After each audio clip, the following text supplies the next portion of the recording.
Just last week, I went to a wedding, and it was one of the most interesting weddings I've ever attended. There were over 500 people there. The bride was gorgeous. But the thing that grabbed my attention at this particular wedding ceremony was the creativity of the wedding ceremony.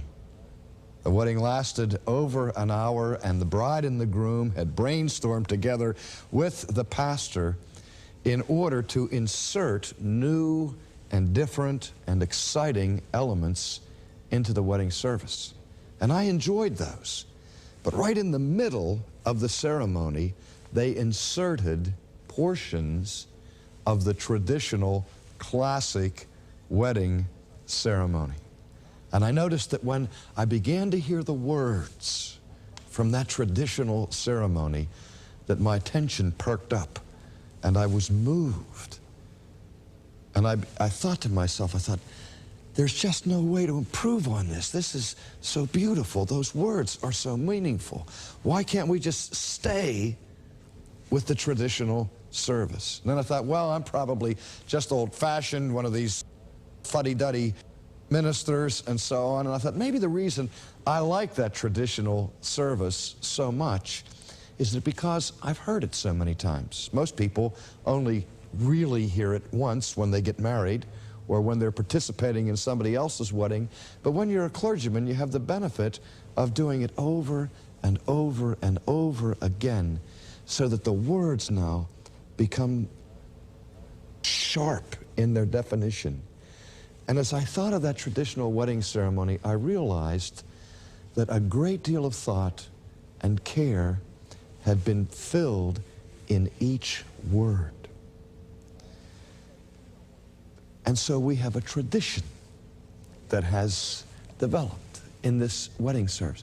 But you've all felt the tension in our culture as young people more and more are saying no to the traditional wedding ceremony and to the whole traditional concept of marriage. People have experienced pain in their own marriages and in their families. We know that more and more young people are coming from broken homes. And there's a fear that's emerged, a suspicion about the whole business of marriage. And so we see couples living together rather than jumping into marriage for fear that the cost of that kind of a commitment may be too much. It may be too heavy and make themselves too vulnerable. And so we're at a point in our culture where one of the most stable and what we thought once permanent traditions is being challenged every day. I think most of us have seen the movie or the Broadway play Fiddler on the Roof. How many of you have seen that, okay?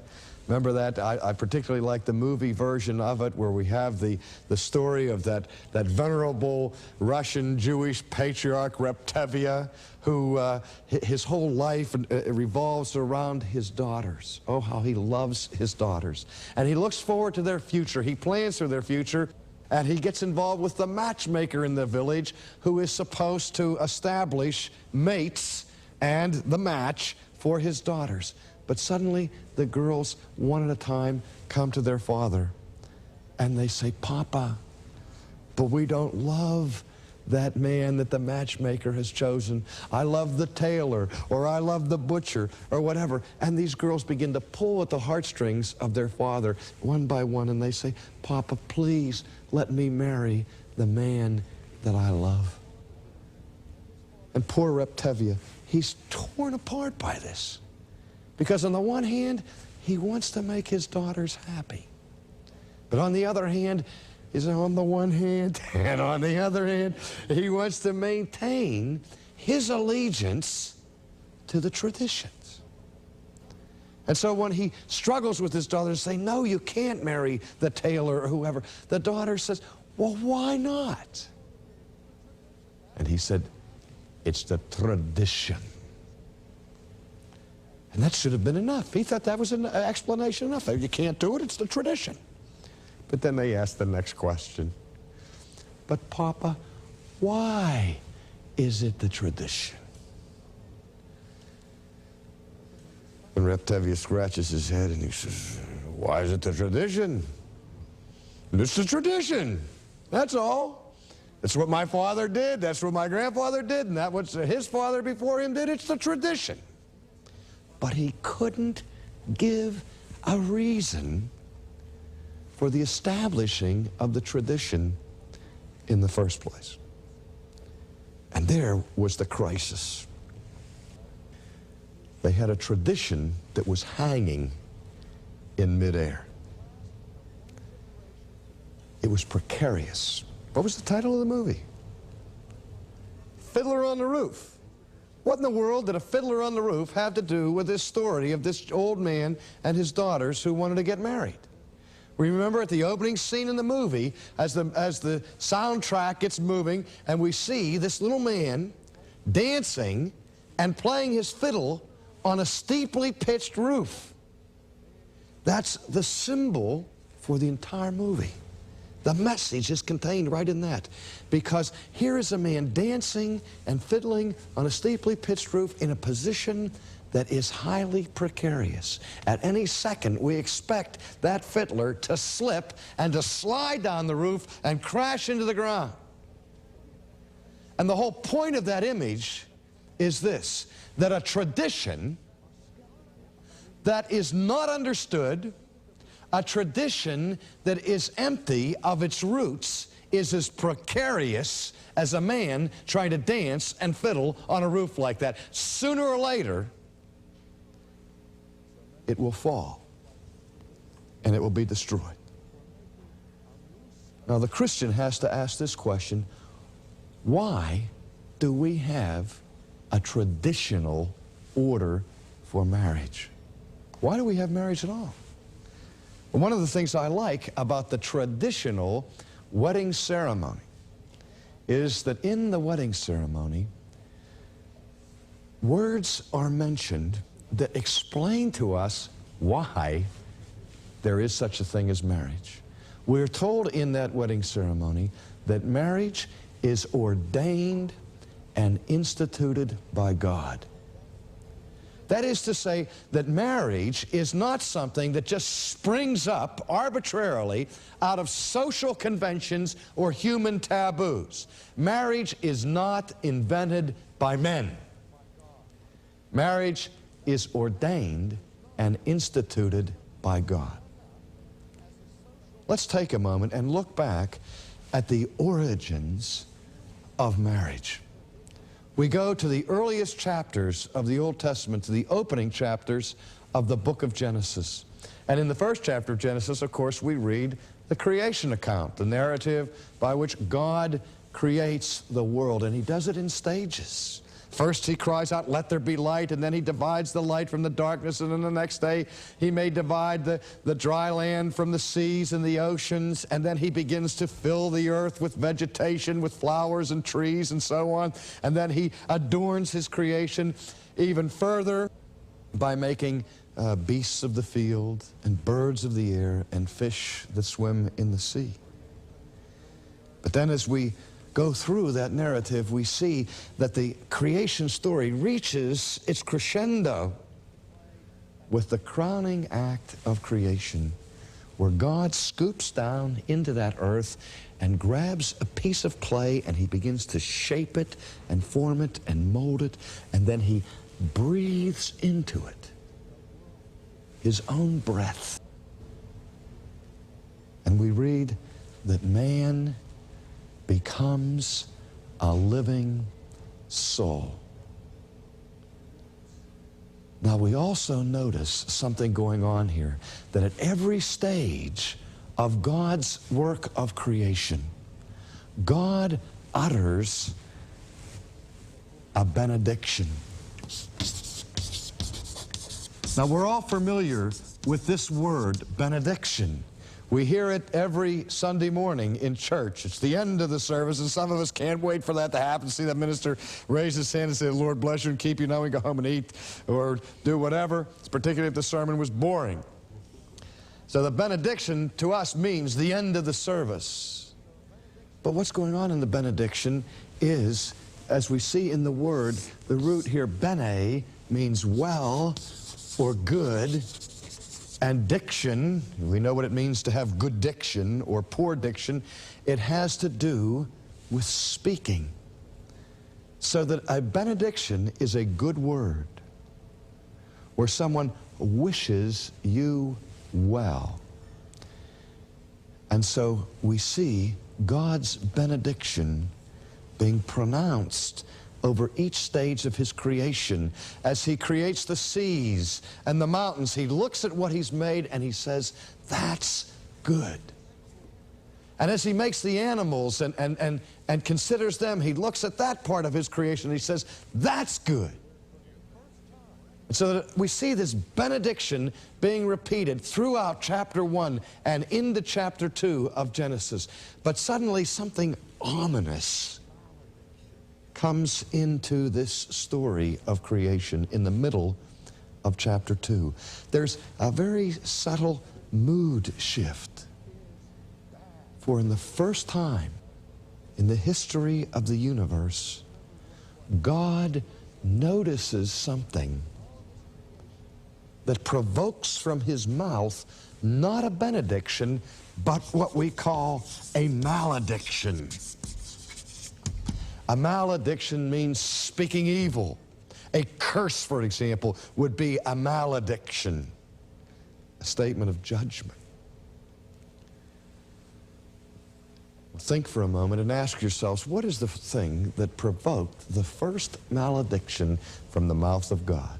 What was the very first thing that God saw in His creation about which He said, that's not good? We find it in the 18th verse of the 2nd chapter of Genesis, where God looks down at His creation. He sees man, He sees the animals, and He says, it is not good that man should be alone. His first malediction is directed against the situation of human loneliness. And so we ask, why marriage? God provides an answer to human loneliness. I remember the Danish philosopher Søren Kierkegaard, who wrote frequently about the pain of human experience. And Kierkegaard said that there's a time for solitude. There's a time for when each person needs to get alone, to be by himself, to collect and gather his thoughts, to reflect, to meditate. We remember how Jesus Himself from time to time found it necessary to withdraw from the multitudes and the groups and just get away by Himself. And so solitude is something we need, but we don't want it in large doses.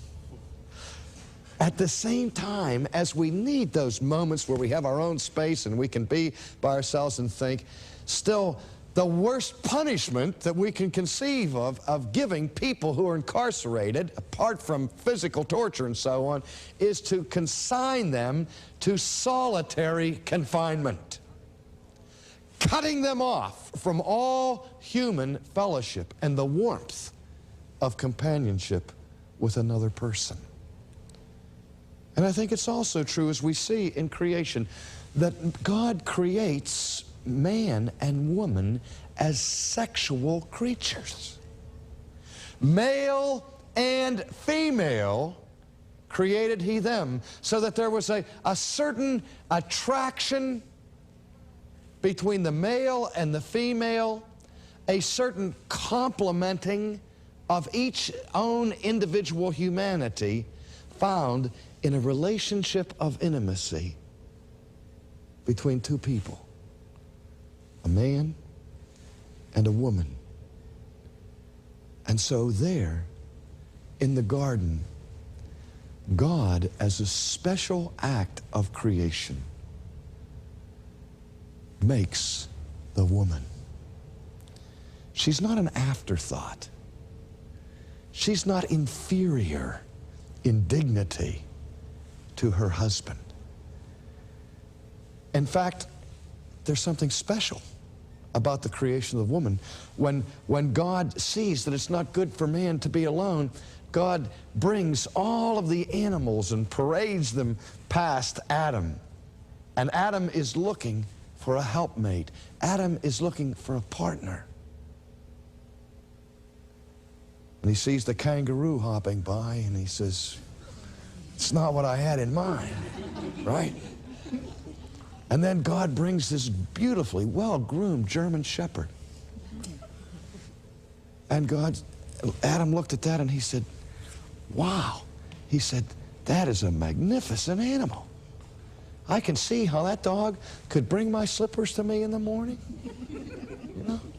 And on a cold night, I could snuggle up against him. We would call it a one-dog night. And if it's really cold, I could have a couple more, call it a three-dog night. He said, but it's still just not quite what I was looking at. So then God brings this Palomino pony riding down the street, and Adam says, now that's interesting. I can ride on that one, save me a lot of labor. It can pull my plow, get me from one town to the next. That would be a tremendous labor-saving device. But God, I don't want to be picky, but it's still not what I had in mind. And so God said, all right, you don't like anything here. I'm going to put you to sleep. And God puts him to sleep. And while Adam is experiencing the first anesthetic, okay, he has open chest thoracic surgery. And God takes from his side a rib, and he fashions that and creates a woman. And then Adam awakens.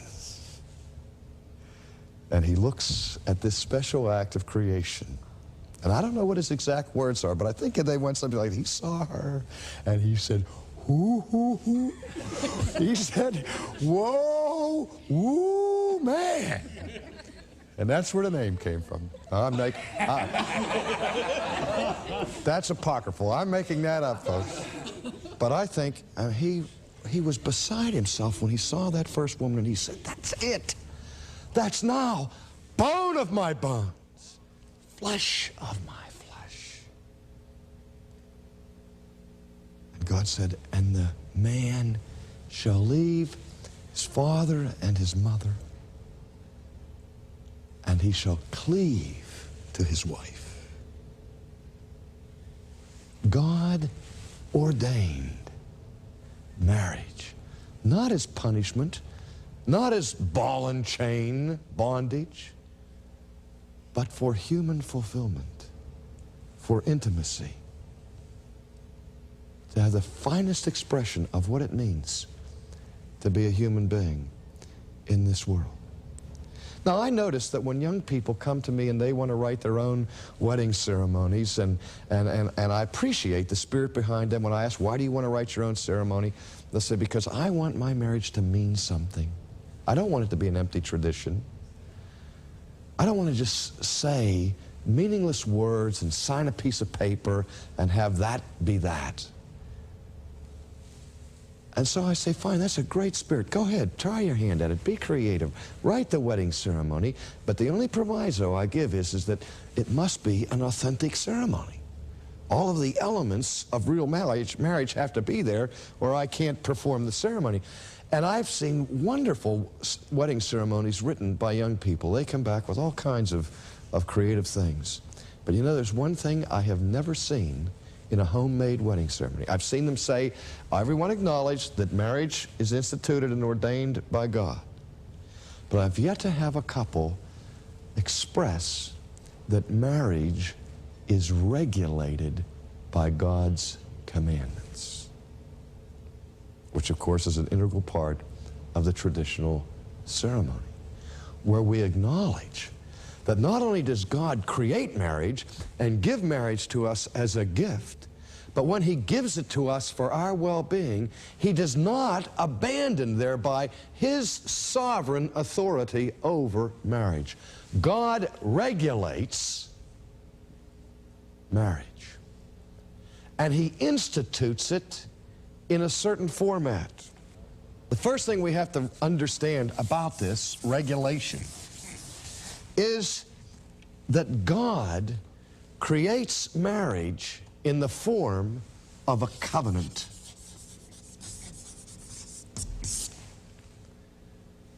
Now, dear friends, the whole idea of a covenant is rooted very, very deeply in biblical Christianity. In fact, we even divide the Bible, don't we, between the Old Covenant and the New Covenant. Our redemption is based on the concept of a covenant. Well, what is a covenant? A covenant is simply an agreement, a contract between two or more persons. And at the heart of a covenant is a promise. On biblical terms, every covenant had stipulations. It had provisions, rules, if you will, that had to be kept for the covenant to stay intact. And there's something else I wanted to note in terms of biblical covenants. In the Bible, there was no such thing as a private covenant. A covenant was something that was undertaken in the presence of witnesses. How many times have you heard young people say, why do I have to go through a marriage ceremony? Say a few words, sign a piece of paper, what difference does it make? Why can't I just have an agreement with my girlfriend? Well, friends, it's one thing for a man to whisper into the ears of a woman in the back seat of an automobile where nobody hears it, where nobody is going to call him into account for what he has promised, and to stand up in a church or in City Hall where in front of your parents, in front of your friends, in front of the civil authorities, and in front of the ecclesiastical authorities, in front of every authority structure in your life, you stand there and publicly, before God and these witnesses, make a promise. You take vows, sacred vows, holy vows,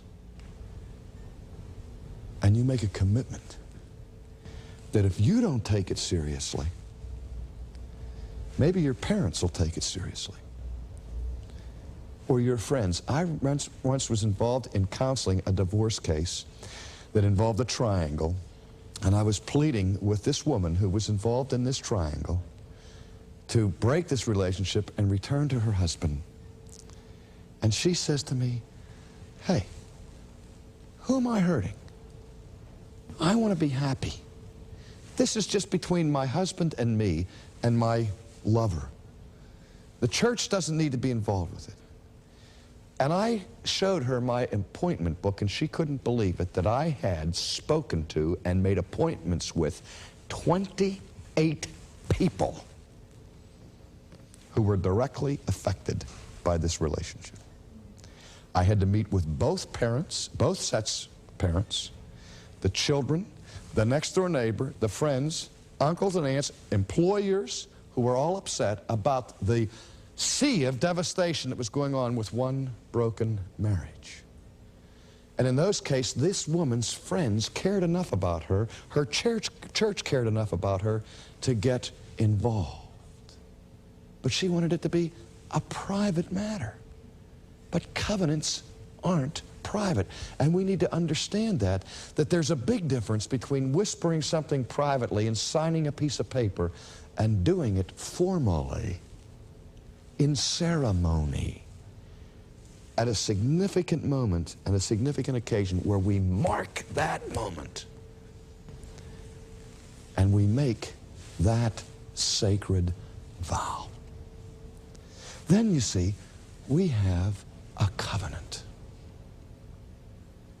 I say that marriage is the most precious of all human institutions we have. It's also the most dangerous.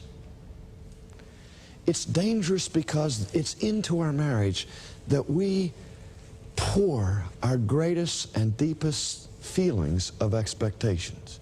That's where our emotions are on the line. That's where we are most vulnerable, as we will see in the lectures that will follow this one. That's where we can achieve the greatest happiness, but it's also where we can achieve the greatest disappointments, the most frustration, and the most pain. That's why, if I am going to enter into a relationship where there's that much at stake, I need something more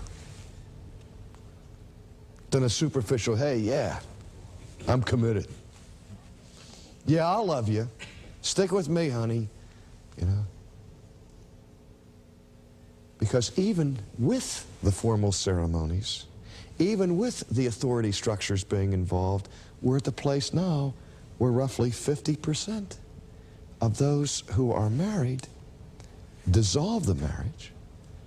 And the statistics are much higher if we would ask this question: if you had it to do over again, would you marry the person you're married to? It's tragic to hear how many people answer that question without even hesitating. They say no. I mean, I realize I'm in it, I'm stuck, I'm going to stay, I'm not going to get... But boy, if I had it to do over, if I could just be free. But something has been lost about the sacred and holy character of the vow and of the covenant that is regulated by God's commandments. It's for our happiness, but it's also for His glory.